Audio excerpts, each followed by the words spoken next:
A well-styled hairdo makes a great first impression, but takes time and money to maintain. Learn how to look your best on any budget. Then, what would happen to your family and your finances if you became ill and unable to work? And what to consider before buying a Strata property. All this and more today on The Wealthy Life.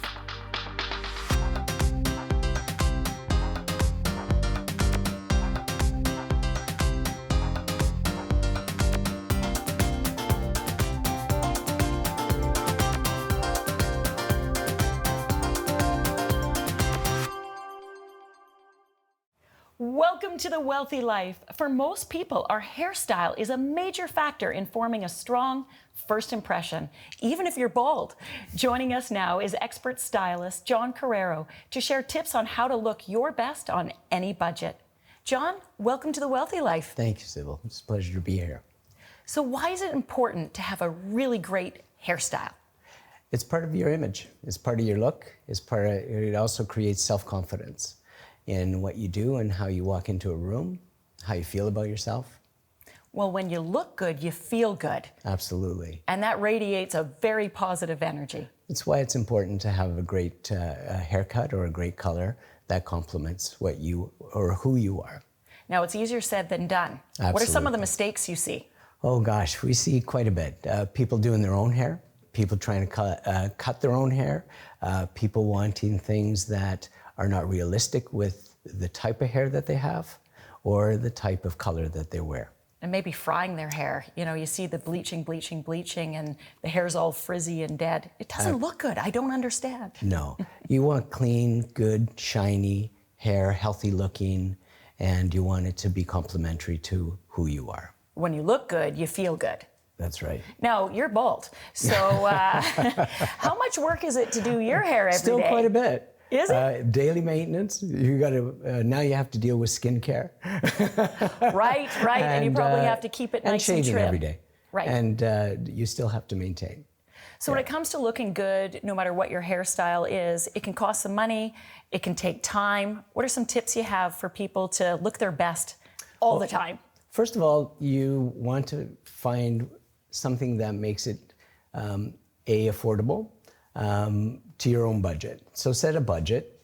It's important to spend as much as you can because it's important to have a stylist or a person that can help guide you through the different looks that will help you fit that budget. Right, and you sometimes get what you pay for. Not Absolutely. always, but... Not always, but more often than not, yes. You want to spend, find somebody that you can work with that's going to guide you through a look, that's going to help you to give you ideas on how to maintain that look within your budget. Well, and that's to maintain it, that's a really good point. How many times have ladies gone to the salon and their hair looks fabulous, but then they don't know how to maintain it once they get home? A lot of times people will go, they'll get a haircut, they'll get a color, but they won't spend the time. Even the stylists might not spend the time educating that guest on how to maintain it at home and what's going to be involved in the outcome. You might come in and you'll see tons of pictures on Instagram or any other social media, and you'll say, oh, look, this really looks really good. And well, you don't always take into consideration that those looks took all day to create. Right, and they've maybe been photoshopped a little bit too. And they've been photoshopped, or the colors have been tweaked. But a lot of times we don't get into what it costs to maintain after that, right. Especially when they're high contrast colors. So if you're naturally a brunette, but you want to be a blonde, you need to know that every 4 weeks you're going to need to have that color touched up. Okay, so every 4 weeks, not only does that take time out of your schedule, but that's a cost. Correct. So picking the right style and the right color can make your dollars go Absolutely. farther. So what's some specific tips around hair color that lasts longer? Okay, so first of all, anything, if you're going into permanent color, like color that can either take you lighter, I should say, that you need to stay within a range of your natural. As it grows out, you won't see the high contrast. So therefore you can extend that visit. You can go a few more weeks. Also looking at different highlighting techniques. Subtle, instead of going from, like, say, a dark brown to a blonde. When that grows in, it's going to grow in with a line. Right. Again, high maintenance. So Highlights as opposed to color will last longer. It'll blend. lasts longer, blends in. How about haircuts? So I've had short hair, I've got long hair now. I know what's easier for me to maintain. I think the long hair is easier for me to maintain. But what if someone wants to keep a short haircut? What's the secret to stretching out how often you need to get back to the salon? When you go into short haircuts, that's where it actually makes it, I feel, becomes very, very important to find the right haircut and the right stylist. The haircut should grow out into a long version of the short. If it doesn't and it becomes hard to manage, then you're back in the salon every 6 weeks or 5, depending on how fast your hair grows. And that's just what it's inherent with short hair. But if you get a short hairstyle that grows out nicely, then you can extend it a little bit. You can make that haircut work for you and create different looks for you along the way. So a really important component of deciding what hairstyle you want is, what is your budget?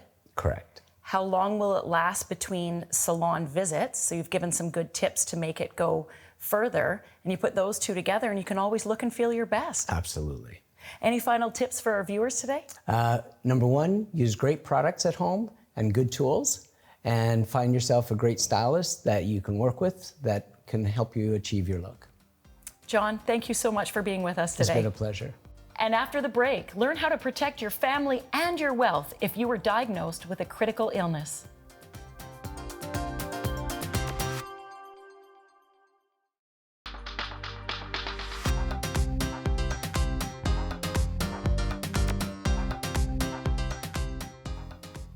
We know about protecting your family and wealth using life insurance, but what if you were struck with a serious illness? Life insurance doesn't help while you're still alive. Joining us is insurance specialist Stephen Mizoliak to discuss the benefits of critical illness insurance. Stephen, welcome to the show. Well, thank you, Sybil. It's great to be here. Not a lot of people know what critical illness insurance is, so let's start with the basics.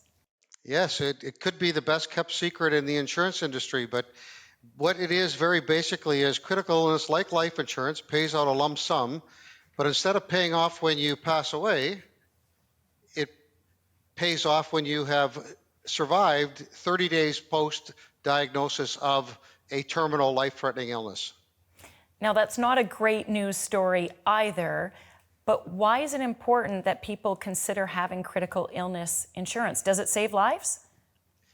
Well, it does actually, because one of the benefits of owning critical illness and receiving that benefit is that you can do whatever you want with that money. So some people need to reduce debt, some people need to help pay family expenses, and some people decide they want to go and seek alternate treatment in a place that they don't always get in their province or home, wherever they're at. I think many of us have loved ones that we know that have been through cancer. It's a terrible, terrible situation to be. And there's a lot of trials and alternative methods to hopefully help people recover, but they're not always paid for through our health coverage plan. So that might be a good example of where if you had critical illness, you've got a lump sum, so now you can afford to pay for those treatments. That's true. The average cost of medication for a cancer patient is about $6,000 a month. And that's not covered? That's not covered. Okay, so how much should the average person then consider having in critical illness coverage? Well, like life insurance, we typically do a needs analysis where we can determine how much somebody actually needs, but the range is typically from 1 year to 3 years worth of income. Okay, and then other uses for it. Let's say you're diagnosed with something that there is no other care available to spend your money on. What are other things that people use it for? Well, often it's used for a spouse to be able to quit their job and come home and support the spouse that's ill, or for them to take that vacation dream that they've always thought about, take everybody on a cruise, go to Disney World, whatever their dream might be, or heaven forbid their dying wishes. And sometimes it's to renovate a home, to make it more comfortable, to bring in home care, to do whatever we can do to make that individual who is ill as comfortable as they can be so they can focus on their recovery. Now, what does it pay out for? There must be some limitations. Yes, so there are about 26 covered conditions in most of the contracts that we sell to our clients, and mostly they are for cancer, stroke, heart attack, Parkinson's disease, Alzheimer's, and whatever else we would consider to be life-threatening or a disease that would normally end your life. Now, these are all pretty common things that I think the average person is going to experience in their lifetime if they live long enough. Well, they say that 1 in 3 Canadians will suffer one of these illnesses, and at least 1 in 2 Canadians will experience some form of cancer. And even if it's not a life-threatening cancer, a stage 1 or a stage 2, then the product often pays out a proportion of the benefit that you purchased. Now, when's the right time to buy it? Kind of the key age is between 30 and 50. Once we get over age 50, it can become a little bit cost prohibitive, and the underwriting process or the conditions for which you don't have to have in order to qualify to get the coverage, sometimes when we're in our 50s, we're not always as healthy as we were when we were in our 30s. And how does this affect the pocketbook? How much should people put aside towards this type of coverage? Well, I will tell you that per unit or per thousand of coverage, it is more expensive than traditional life insurance, but there are many, many products on the market and many different ways to buy it. So the best thing to do is to meet with an advisor, and it depends on your age and your sex, your smoking status, and all those other issues, and just get a quote and see exactly what it would cost your family to have this coverage. Yeah, and then see how that fits into your financial plan. And I think one of the important questions people need to ask is, if one of those things was to strike the family, how would that impact the family? And do they have enough other sources of wealth to cover the things that they want to be able to pay for or not? Well, it's interesting you should bring that up, Sybil, because critical illness is also seen as a wealth protection product, not just an income or a family protection product. So those of our clients that have significant wealth will often use this as a way to protect their wealth, because after taxes, health care is probably the biggest threat to somebody's wealth. Well, this has been a super informative segment on critical illness. Any final words of wisdom for our viewers today? Well, I can tell you firsthand that it sure did come in handy when I had that bypass surgery about 5 years ago. And it paid out, and the money was very well received, and it allowed me the time to focus on my individual recovery. And as you can see, I have recovered very well. You are alive to tell the story. Wow, what a great story. Exactly. Stephen, thank you for being with us today. That was fantastic. I enjoyed it very much, Sybil. Be well. Stay tuned to learn what to consider before buying a Strata property when we return.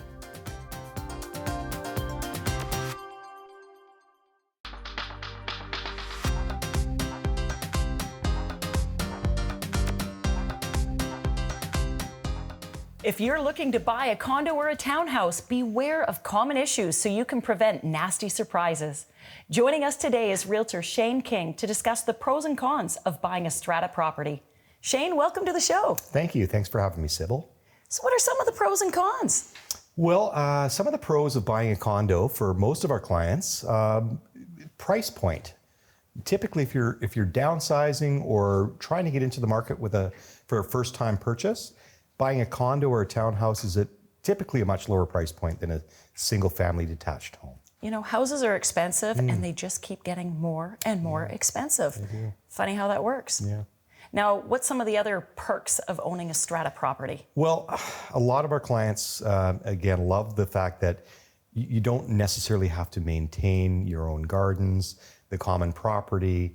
If the windows need to be replacing, typically that's a responsibility of the Strata itself. It's easy to lock and go if you're wanting to travel. So there's lots of perks for owning I'm not Strata. a big weeder, so the fact that I wouldn't have to go dig the weeds, that'd be a plus for me. Yeah. What are some of the things to watch out for when buying a Strata?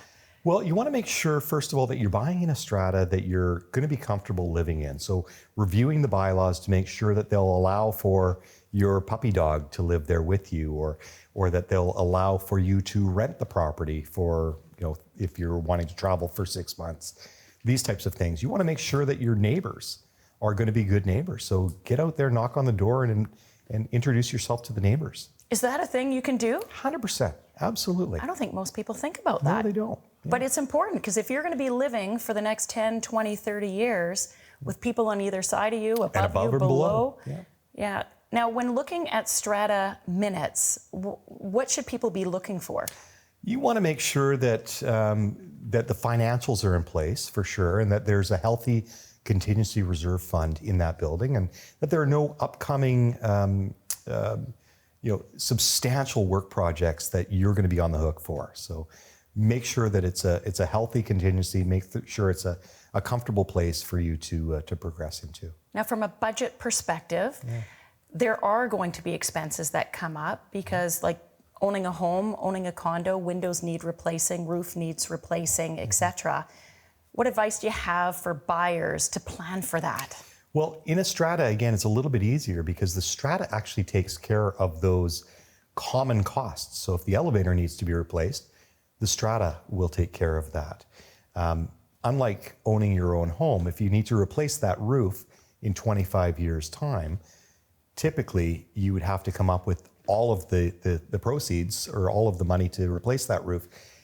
The nice thing about a strata is the strata typically puts money aside for that and saves up for those upcoming expenses. And that's part of the strata fees that you would pay monthly. That's exactly right. Okay, well, let's dive into the strata fees. Sure. Because strata fees range all over the map depending on the property you buy. Yeah. And sometimes I think buyers think, oh, it's low strata fees, I'll buy that property. Yeah, that's right. Low strata fees doesn't necessarily mean that it's a great place to live. To be honest with you, you want to buy in a property that has a strata fee that covers off all of the expenses, of course, but also puts in a healthy contingency reserve fund for upcoming expenses. So you should be looking at the balance, the contingency for the strata as well. 100%. Is there a certain range, like a percentage of strata fees that you would hope to see in a contingency? Yeah, there would be an average for a 1-bedroom or 2-bedroom condo or a townhouse. So there would be an average strata fee that you could work towards. But cheaper is not always better. Cheaper is definitely not always better, no. Now, I think over the last number of years, depreciation reports have become a big thing. Yes. What are they and what should people be looking for? Well, depreciation reports are great because what they do is they kind of force a strata to assess all of the common property that is shared by that strata. So the windows, the roof, the elevator, the parkade, these things that do expire over time, and it forces them to put a savings plan in place to be able to cover those off so that come 25 years from now, when the elevator needs to be upgraded, you're not special assessing each owner. Right, and those special assessments are the things that surprise owners above and beyond their monthly strata fees. 100%, yeah.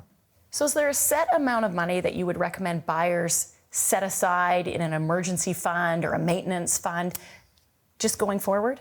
Yes, it's a great idea to put aside a percentage of your purchase price or the value of the property. So if you bought a condo at $500,000, put 1% aside. $5,000 a year would be a great benchmark. And if that money's not spent, then at least it's in your savings account for when you actually need it. Yeah, and things do come up that you don't expect. So it's never a bad idea to have money set aside. Yeah. Any final tips for our viewers today? I would just recommend that if you are thinking about buying a strata, make sure that you reach out to a qualified real estate professional to help guide you through that process. They're not as easy as everyone thinks, but a realtor is there to help. And I can vouch for that. I've learned from experience. Working with a professional is fantastic. Yeah. Shane, thank you very much for being with us today. Thank you. I appreciate being here. And don't go away. We'll cover the pros and cons of borrowing to invest after the break.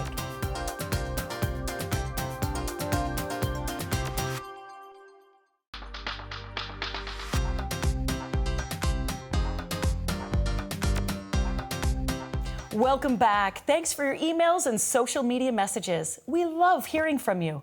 Today's question is from Natalia. Dear Sybil, I've been investing for the past 10 years and want to build my wealth faster to ensure I have a healthy retirement fund over the next 25 years. I'm thinking of borrowing against my home to invest. What should I be aware of? Best regards, Natalia. Well, Natalia, you can make a little or you can lose a lot. There's a risk-return ratio that you need to consider when borrowing to invest. If you are comfortable with the risk associated and you have a long time horizon, which it sounds like you do because you're thinking 25 years, it may be a good strategy for you to build up wealth. The most important thing to consider is ensuring that the rate of return expectations on your investment is higher than the interest rate you will be charged to borrow the money. Let me give you an example of how it might work. If you were to borrow $250,000 today, invest it in a diversified portfolio, and earn an average of 7% return, over 25 years, that would grow to just over $1.3 million. Well, that sounds good, but what's it going to cost you? The cost to borrow that $250,000, if it was at a 5% borrowing rate over 25 years, your principal and interest payments would come to just over $400,000. So the net difference between $1.3 million and $400,000 is $900,000 good in your pocket. That would set up a nice retirement plan. But you have to be comfortable riding through the ups and downs along the way to get there. If you put $250,000 in the market tomorrow and we went through a pullback, a bit of a recessionary period, and that dropped to $200,000, in the short run, it's going to look like a very bad idea. Couple more quick tips. It's even better if you can fund the principal and interest payment with your own paychecks, so just leave your investments alone. And there's also some added benefits of tax deductibility on the interest income with certain types of investments. Before making a decision, work with a professional advisor to see if it's right for you. And that wraps up this edition of The Wealthy Life, helping you make smart financial decisions. Join the Wealthy Life Club and you'll get access to everything you need to live your version of the wealthy life.